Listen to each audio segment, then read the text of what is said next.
అంటే భూమిలో లభించేటువంటి ఖనిజాలు, లవణాలు, మినరల్స్, వాటర్ అందుకు వస్తుంది కదా.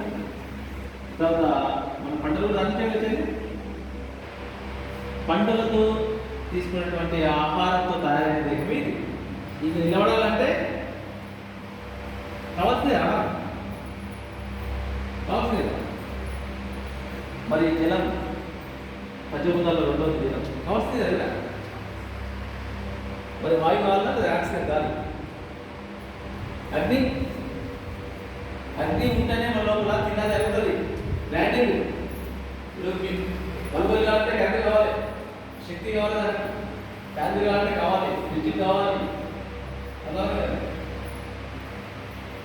భౌతికంగా ఎలా అయితే మనలో శరీరంలో ఉన్నటువంటి అవయవాలు పనిచేయాలి కదా. అంటే మరి 4 తత్వాల గురించి రాకపోతే అది ఉంటేనే మనిషి ఆనందంగా ఉంటాడు, ప్రశాంతంగా ఉంటాడు. అదే లేకపోతే మనిషి జీవితం పొందలేదు. ఏదండి అది ఉంటేనే మనకు ఇప్పుడు చూస్తున్నట్టే అది ఉంటే చూస్తుంది. ఇంకోటి ఇప్పుడు నేను చెప్తున్నాను ఈ విషయం మీరు వినగలుగుతున్నట్టే అది ఉంటేనే మీరు వినగలుగుతున్నారు.